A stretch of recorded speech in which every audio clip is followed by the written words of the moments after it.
Reading with your kids.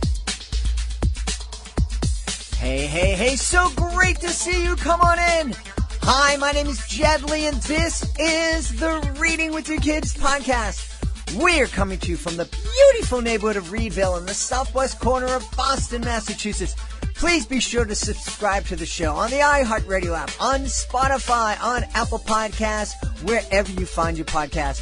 Two great guests today. Dr. Kim Grom is here to tell us about Little Blue's Runaway Adventures. And later on in the show, Andrea Scalzo Yi is back with a great interactive experiment we can do with our kids. If you are in the Boston area and you're looking for things to do with your kids this spring, don't forget to join us at one of our great Reading with Your Kids live events. We have two coming up in the greater Boston area this spring. On March 21st, we will be at the East Boston branch of the Boston Public Library for the Reading with Your Kids Day. There, it's going to be an amazing day. It starts at noon, goes until 3 in the afternoon. We're going to have our totally interactive magic show. Kids are going to learn how to do magic tricks. We'll have story time. We'll have lots and lots of books to give away to kids. We'll also have a special parenting workshop presented by the Boston Public Schools Parenting University. It's all happening March 21st at the East Boston branch of the Boston Public Library, noon to 3 in the afternoon. And on April 5th, make your way down to the South Shore for the South Shore Kids Expo. It's all happening on April 5th at Kingston Collection, a beautiful mall on the South Shore of Boston. This is going to be a fantastic event. There's going to be lots and lots of great activities for you and your kids to experience, including our magic show and including our totally interactive Reading with Your Kids booth, where you and your kids can find out what it's like to be a guest on the podcast. That's happening on April 5th at Kingston Collection. It's the South Shore Kids Expo. Joining us right now from Nashville in Tennessee, she is the author of Little Blue's Runaway Adventures. Please welcome to the show, Dr. Kim Grom. Dr. Kim, how are you? I'm well, thank you. I'm excited to speak to someone in one of my favorite cities in the country, Nashville, Music City, but also excited to talk to you and learn a little bit more about Little Blue's Runaway Adventure. Please tell us about the book. Sure. Well, the book is about a little bluebird, and she is a family-oriented person. She loves her family, and she faces a challenge when things change in her situation, and she has to figure out how she's going to resolve her issue. And it takes her on a rather zany adventure for a little bluebird. I love zany adventures. Yeah.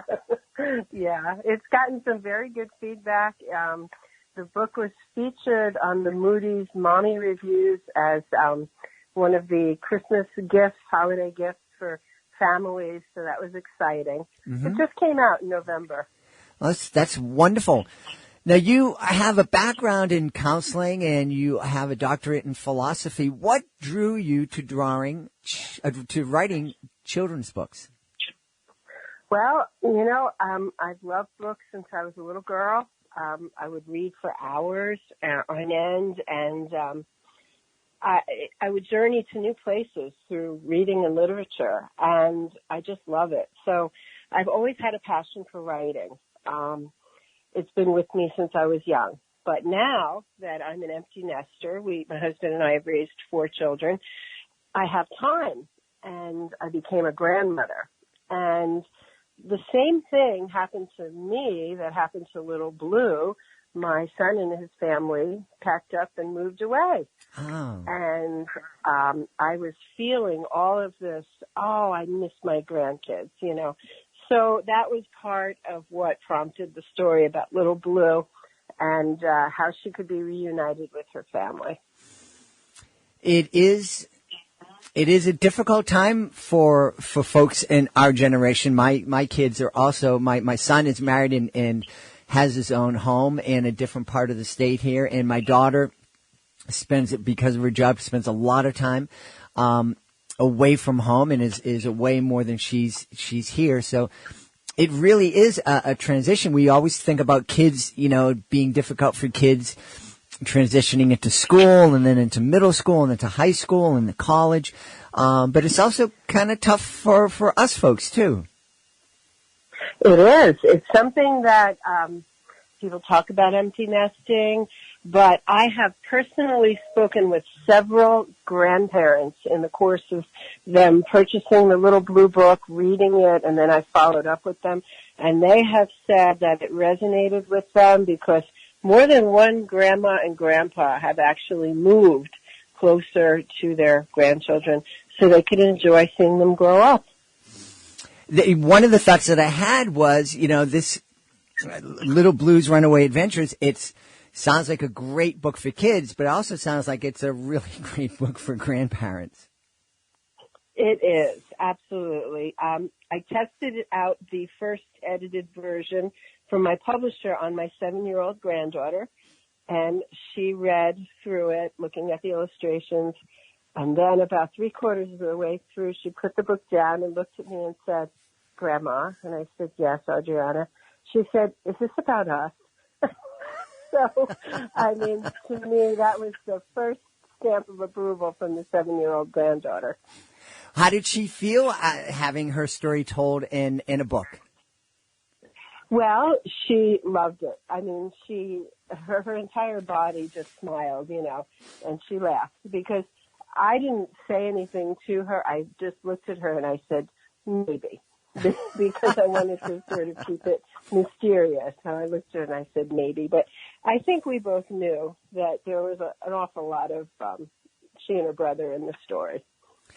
You have the background in counseling, and something folks have a term that a couple of our guests in the past have used is this term of bibliotherapy, of using books to address different issues. How do you feel about that? What do you feel is the power of using books to talk about difficult subjects like families being away from each other?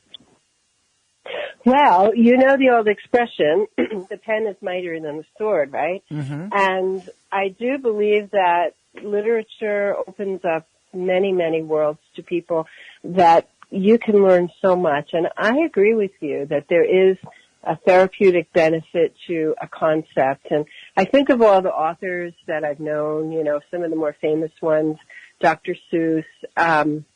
There was a wonderful book back in the day, Go Dog Go. I remember them as though it was yesterday, but I can tell you that when they were tightly and well written with illustrations, the concepts for me as a child, and I think this is true of many children, they go in because they're like sponges. So I do think it's a very powerful way to reach people, but I also think that authors, have a responsibility to promote things that are not, disturbing to a young child. I don't think that it's a great idea to, go with the shock value for younger children. And I'm writing primarily for younger children, probably under the age of 10. One of the things that you mentioned earlier, and it's something that I go on at length about when I'm performing in a library, is the idea that a book can take you on an adventure. It's actually, I'm going to be getting on a plane tomorrow morning to travel to Chicago, but it's every time we open up a book, it's kind of like we're getting on this magical transport that's going to take us to other places. Oh yeah, I totally resonate with that. And one of the pictures that I was able to get onto my website is a picture of a young girl, and she's going up a staircase, an imaginary staircase, and as she's going up the staircase, it's a very magical type of a setting. There's nothing but books, and she's going to choose one, and I totally resonate with that. Yes, books take you on journeys, they take you on adventures. You learn things. You learn things about places maybe you could never get to go to. What did you learn in the process of writing Little Blues Runaways Adventure? Oh my! Well, personally, I learned to laugh at myself because the book does make you laugh, and many of the grannies and gramps that have read it have said that it has really made them laugh, because the motivation to get Little Blue onto her zany adventure is purely a matter of the heart, her love for her family members and her loved ones. So it's something that resonates with people. Mm-hmm. Mm-hmm. I'm wondering what kind of conversations, you told us that, when you read this book with your granddaughter, that she turned to you and you had a conversation about whether or not the book was about her and your family. What other kind of conversations do you think other families can have as they're reading Little Blue's Runaway Adventure? Well, I think that many times in society, it's taken for granted that grandchildren and grandparents and parents, that we have a family unit, and it can be any diverse family unit, but it's taken for granted that we love each other because we stay together and we perform as a family, or we function, I should say, as a family, not that we perform. And then I think sometimes, because it's taken for granted, it's nice to have a book that actually drives that point home, because at Little Blue, she, love, I've heard it say love is an action word, and she takes her love for her family into an action setting and does something. And I think it's important because in life, we get busy, we work, we travel, we do many, many things, and sometimes just to sit down and have that story hour with your child where the message is that, you are loved, your family loves you, your grandparents love you. I think it reaffirms the fact that children, actually know that. Mm-hmm. It tells you that in many, many words and many illustrations that you are loved, you are special, you're appreciated, and you're part of this family. It's interesting. I agree. I think it's wonderful when we sit down, we read a book that talks about the love that family members have for each other and talks about what a family is. And it's not just blood. It's folks who choose to love each other. But one of the things I love most about reading is, we are very, very busy, and we do have 100 things pulling and pushing us in different directions and vying for our time. But when we choose to sit down and spend time reading with our kids, no matter how old they are, when the most important people in their lives chooses to drop everything and sit down and read with them, that's an action that says love, and it shouts it from the rooftops that I love you. Look at this. I'm spending time with you. Yeah, I agree. Yeah, I agree. As a counselor, how important do you think that is? How much does that contribute to the overall mental health of young people, of people in general? Well, somebody said to me recently that they have discovered and feel that love is a weapon and it's powerful. And I think it is, because I think it's very affirming, very nurturing, and it's really the basis of what I write about. I have a second book coming out. It's in the editorial phase right now, but my husband and I worked as grief counselors for a couple of seasons in our life, and that was very challenging in a lot of ways because people are very broken. So the second book I've written is Little Blue and the Kingdom in the Clouds, and she actually loses her mother in this book, and she is wrestling with, what happened to her mom. So it is a fantasy book, but it does have a lot of parallels to things that we read about in literature, about where do you go when you die. And it's very gentle and it's very mystical. But this is another book that brings some concepts to children in a way that is easy to understand, gentle, and maybe would help children get through an experience like that. Yeah, and again, as Little Blue's Runaway Adventure kind of helps grandparents and parents talk about these things or process these feelings, I think that book is going to help adults process their feelings of loss as well as kids. Yeah. So I'm excited to be writing and have this time in my life where I'm not, carpooling, I'm not soccer momming, and I'm not doing those things. And I get to focus on some things that I think will help people. What other kind of topics do you envision writing about in the future? Well, I do have the second book, Little Blue and the Kingdom in the Clouds, and that really is how Little Blue is processing her grief and her concern about her mom who went over the rainbow. She went up over the Rainbow Bridge in the book. So that's the second one. I've also written some books that are not children's books, but they're meditative.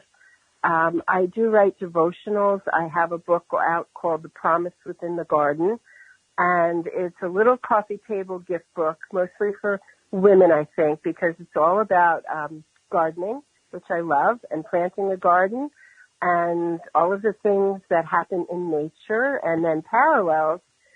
There are some meditative passages about gardening, and they're scriptural, and you can sit. I've taken some beautiful old English illustrations and put them all throughout the book. So it's like a picture book with just a few words. So that's kind of like a coffee table book for meditation. Wonderful. Well, where can folks go to learn more about you and more about your books?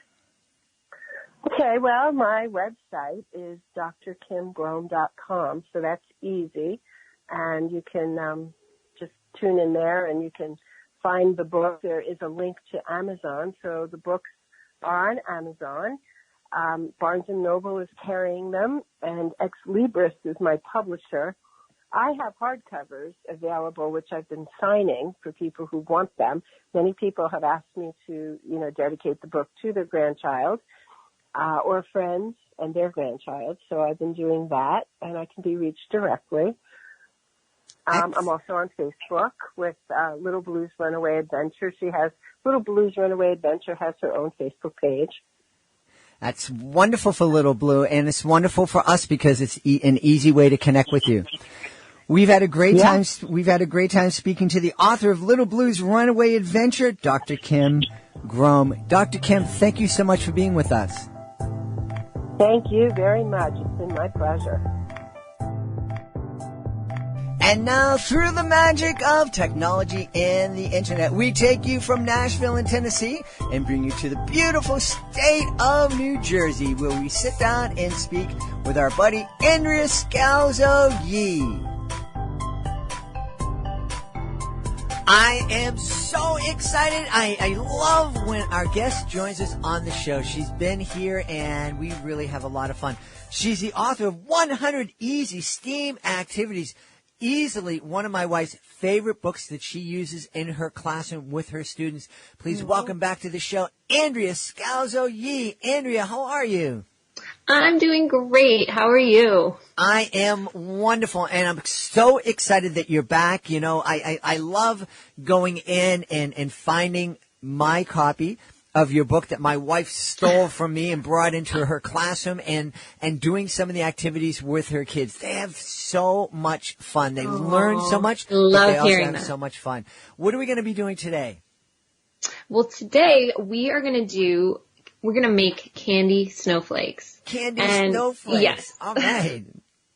And they're going to learn a little something about symmetry because snowflakes are somewhat symmetrical. So this activity is a great way for kids to build as well as learn a little bit about symmetry and have a yummy treat at the end. Cool. Now, I didn't pay attention all that much in school. When we're talking about symmetry, what are we talking about?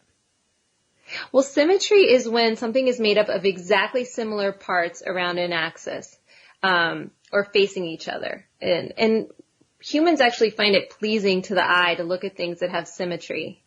So we want the snowflakes to look the same on both sides, which is, if you look under a microscope, or sometimes you can find articles online like how they show actual snowflakes blown up, and they appear very symmetrical. Mm-hmm. They actually make these beautiful, they almost look crystallized if you look at a snowflake up close. Yeah, so that's what we're going for here. They are really pretty.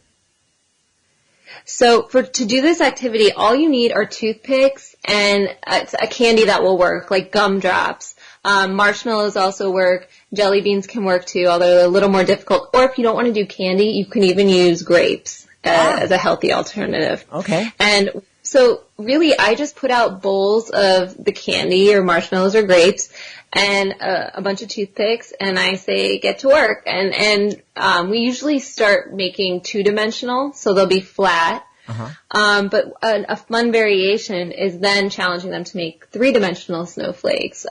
So taking them up in height or, whatever they can imagine, really. And it's always amazing to see the creations that they come up with. And when you have a candy like gumdrops, you have lots of different colors you can incorporate. So that's an element of the symmetry that needs to be thought about as well.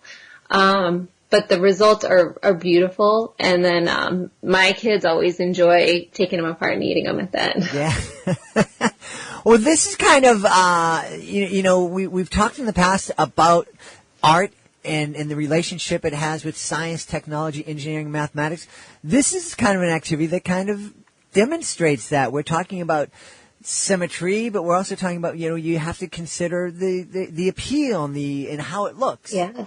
Yep. You can't just put any color anywhere, right? You're looking to make pattern. You can also talk about patterns. The colors, if you use colored toothpicks, you can place the specific colors of toothpicks, so that you're maintaining your symmetry. And, they'll see if they use whatever color wherever, and it's not going to look as good as when they really think about their design and the color themes they want to go with.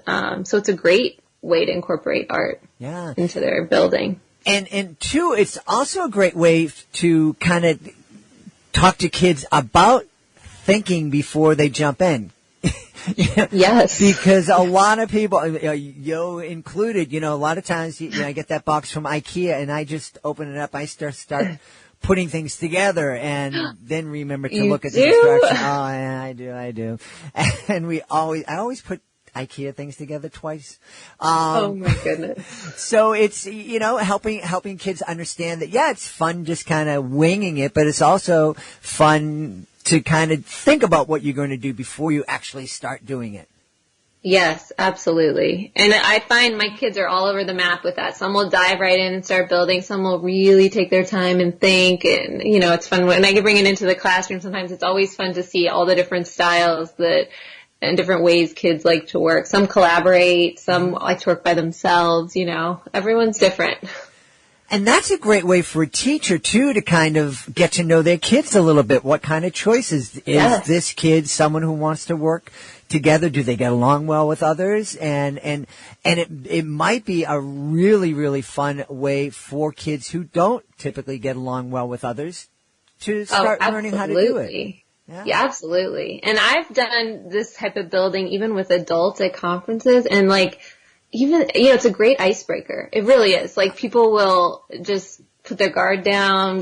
Everybody's playing, right? Because you are playing when you're doing this. You're building, you're learning, you're doing. For little kids, it's great for fine motor, but you are playing ultimately, which is what we all have fun doing. Absolutely. Even as adults. Absolutely. Now, if you have older kids, would you be able to use this activity to get into more discussion of how kind of snowflakes are formed and all that kind of stuff?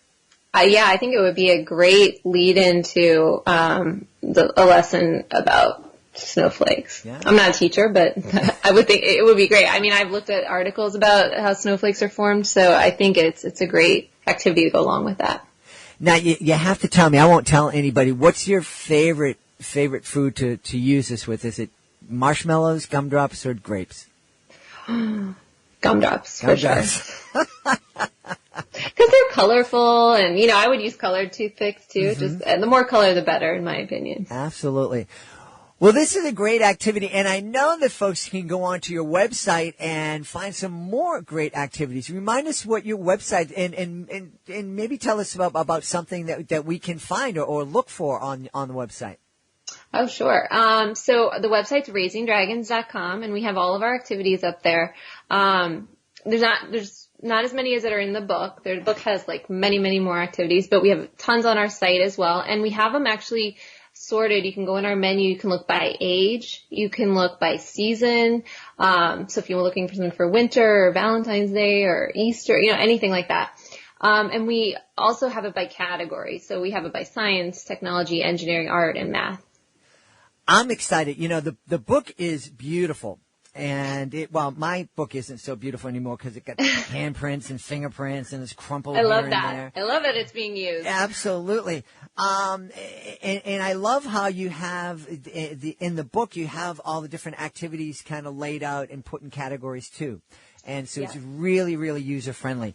But one thing you haven't told me though, why did you come up with the name Raising Dragons for your website? Oh, well, I was just trying to come up with a name, and I don't even know how I thought about it. I think that maybe I was watching Game of Thrones or something, and I was like, oh, I have these dragons at home, and Raising Dragons popped into my head, and then the domain was available, and, pretty much the social media handles were, and I was like, this feels right, because I feel like I'm raising dragons. And, dragons are these, mystical, amazing creatures that I'm like, yeah, they're strong. In my mind, they're strong. They're smart. It was very symbolic of my little dragon. So, and it's really resonated with people. People all the time will comment I'm raising dragons too. So it just kind of stuck. Well, we're really excited. We're really glad that you've stuck with us. We've been speaking to the author of 100 Easy STEAM Activities. She's also the driving force behind RaisingDragons.com. Andrea Scalzo Yi. Andrea, thanks so much for being here. Well, thanks so much for having me. I appreciate it. Please be sure to join us for the next edition of the Reading with Your Kids podcast. We welcome back two of our favorite guests, Nita Clark and Kathy Doherty. They are here to talk about Nita's brand new book, Viola's Very Best Bad Day. That's the next episode of the Reading with Your Kids podcast. If you are the author of a great children's book, we would love to help you tell the world all about that book. Being a guest on the Reading with Your Kids podcast, it's fun, it's easy, and don't tell anybody this, it doesn't cost you a thing. What a great way to tell thousands of people about your fantastic children's book. All you need to do is go to our website, readingwithyourkids.com. You can click on the contact button that you find at the bottom of the page. Just let us know about your great book. We will let you know about the next easy steps, and they really are easy. I want to thank the folks who made today's show so very, very wonderful. Of course, we want to thank our guest, Dr. Kim Grom. Please be sure to check out her wonderful book, Little Blue's Runaway Adventures. And, of course, we want to thank our buddy, Andrea Scalzo Yi. Be sure to check out her book. Is amazing. My wife uses it in her classroom all the time. I also want to thank my team, my amazing team, my producer, Fatima Khan. She has this beautiful, she sends me pictures of her beautiful baby Raheen every couple of days, and he is just amazing and magnificent. Thank you so much for all that you do, Fatima. I want to thank my amazing account executive, Peggy Cotto. Peggy's been a buddy of mine forever, and I'm so happy that she is on our team. I also want to thank my beautiful wife for all the support that she gives me. I want to thank you. Thank you so much for taking the time to join us today. And as always, thank you so very, very much for taking the time to make the world a better place by reading with your kids. I'll be looking for you in the next edition of the Reading with Your Kids podcast.